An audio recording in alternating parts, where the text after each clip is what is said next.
I have a foldable iPhone. I guess I don't know if I should call it iPhone, but Apple Foldable. And quote it, I have unlike any other foldable. And now this is coming from Ming-Chi Kuo again. Apple's testing e-ink electronic paper display for future foldable devices, cover screens, and tablet-like applications.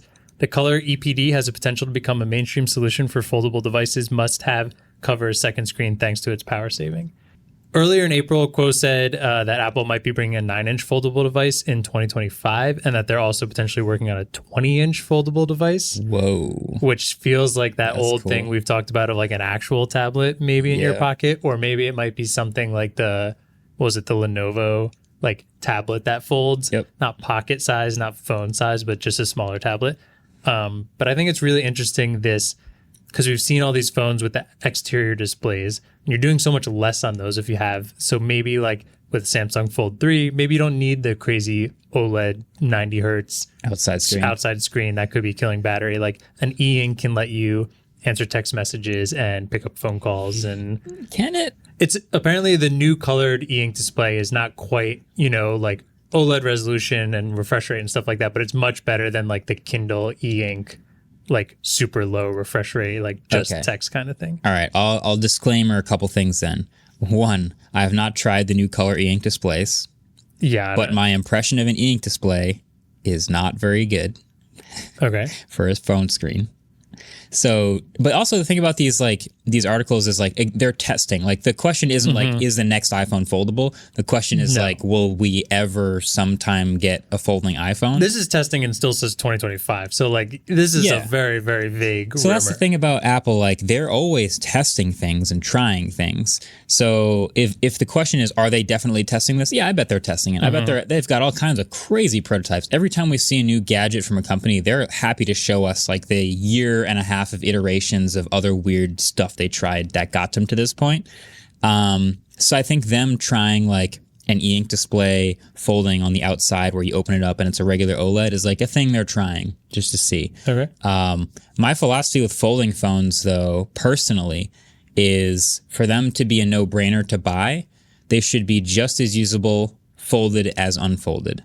So they should be just as good as a normal phone until you want it to unfold, and then it's suddenly something else.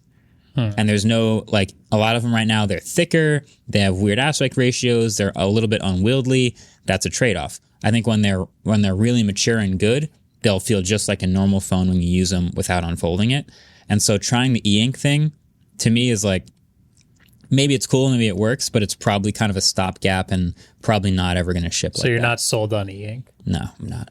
I think for a flip version phone, it could be really cool because older flip phones, like you used to be able to just check the time and everything on the front super easy and notifications. So I think an e-ink, like if you took the Flip 3, put an e-ink display on the front that was always on display, that wouldn't hurt your battery at all because of how like low power. Yeah, it is. I think that would be really cool to just have time notifications, like quick message scrolling on there or something like that. I agree. Because it's much smaller. The question is, would a folding iPhone be a flip? I'm not going to even attempt or to. a fold.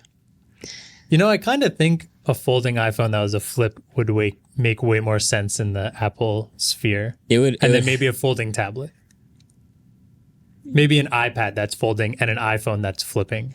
So I always have to qualify. Is it folded, it's an iPad, or unfolded, it's an iPad? Unfolded, it's an iPad, and it's just... and when you fold it up, it's footprint is smaller, so when you put it in. So you could put your iPad in your purse or something like that. Okay, I see. Yeah. No, I kind of want to see all of them. That's the thing about Apple is I'm always like, yeah, well, they should make that. And they don't. So we'll see. No, I think this, if I'm just like rating, like, will we ever see a foldable iPhone? Yeah, I think that's like an 8 at this point. We're probably going to see a folding iPhone. By 2025? By 2025. So it's 2022 now. Maybe 4 or 5. Okay, that's a good one. Will we see a folding iPhone by 2025? I'm putting that at a 7. That's a good late entry for Apple. It could be 1 year later in my mind, but that's about right. Okay. Yeah, 7. Yeah. All right. So I have one more rumor here, and this is like, I think this is even speculation for leakers and rumors and stuff like that. This is another article Mark Gurman did. I can't get much lower than 2, so we'll see. Yeah. Okay. So we've heard all this stuff about Apple Car. You know, obviously Dolly's not designing it because it didn't do a great job at that. But Apple Car is like something we hear all the time. We also recently just saw, do you know Canoo, the EV company? They kind of made these like interesting like vans almost, and then they had like convertible ones that you could turn into like a food truck or like a, I don't know, a mobile workstation kind of thing. Yeah. So there's been a lot of, and I will preface this also, a lot of reports that Canoo is not doing so great.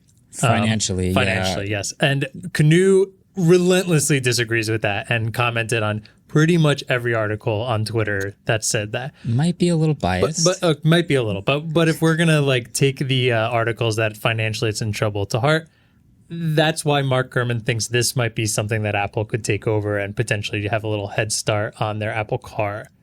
Taking Canoo and what they've made and bringing that under Apple, and that's how they create an Apple Car.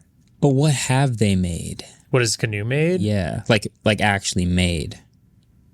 I want to say they have prototypes out there.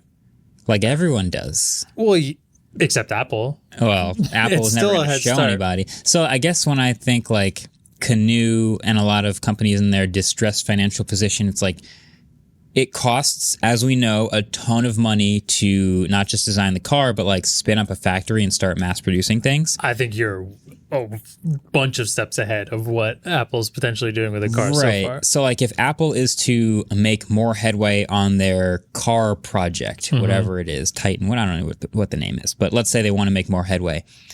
Does acquiring a company like Canoo theoretically help them at all? I mean, that's just like talent and design experience. Well, maybe there's people who work for Canoo that work for other EV companies. Maybe or there's some people from Canoo who work for Apple right now, and apparently their former CEO is now on the Apple Car project.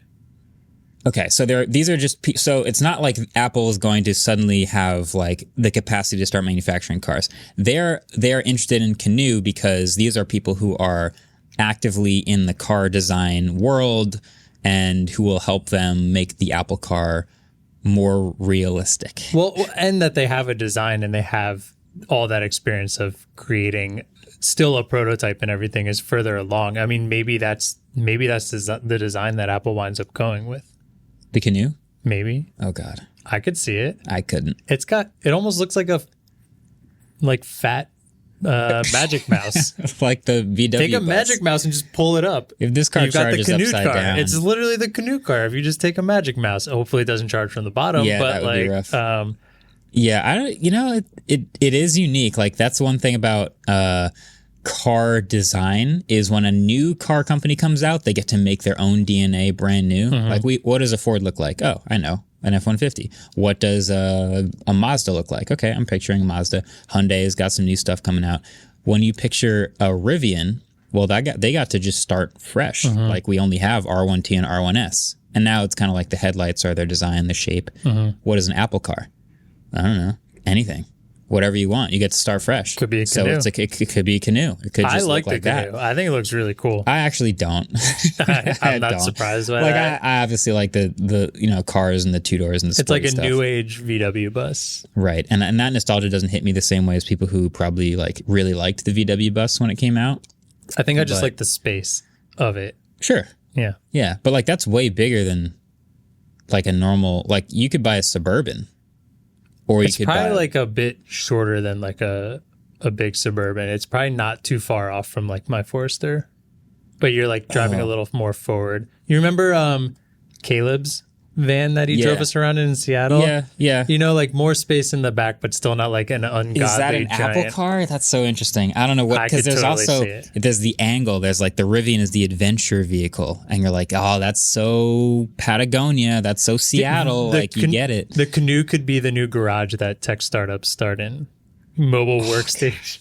All right, that's happening. It's happening. Sold. California's going to love these things. That's all anyone can afford with the housing market. Yeah, for real. Property taxes? No. Just get a Canoo. Just get a Canoo car. So you're giving that a 1 out of 10? Well, what's the question? I don't know. Will the next Apple car look like a Canoo? I just wanted to talk about it. I thought it was cool. I think this thing, Canoo as a company... Do you think they acquire a Canoo, I guess, is what the No, but you know what I think happens? I think a lot of people who see that Canoe's going under will end up working for Apple.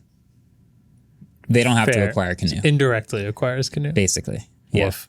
Yeah. There's a lot of people right now who work for Twitter that are like, oh, okay, I don't like what's going on here. They're going to go take their talent to someone who needs social media experience. Like Facebook. Yeah, or whoever, you know. So I think Apple, most ethical. So I think maybe site. I haven't read this article, but I'm gonna guess that Apple's top secret car team is gonna look over into Canoe's headquarters and be like, "Any of you guys want a job?" And then they go, "Yeah, I can see what's happening here, so I think I'm gonna head over there." That's what I think's happening. Speaking of the article, though, we're just going to shout out Mark Gurman here because almost all of these rumors were from him. You should follow him on Twitter if you want to like really dive deep into all this. Subscribe to his newsletter. Yeah, Bloomberg. Yep. Yeah, fantastic stuff. If you want to read like the nitty gritty, and he probably has a way more experience and knowledge in terms of what he could be predicting than we do on here. Probably time to get him on the show again sometime soon. A+ sources, man. Good stuff. Thanks for watching that clip. Mac has something special to say to all our... What was that? Subscribe. Press the like button. Mac has this thing where like he knows when a camera is on and doesn't look at it. Have you noticed that? Like he... This is Mac subscribing to the Waveform Clips channel.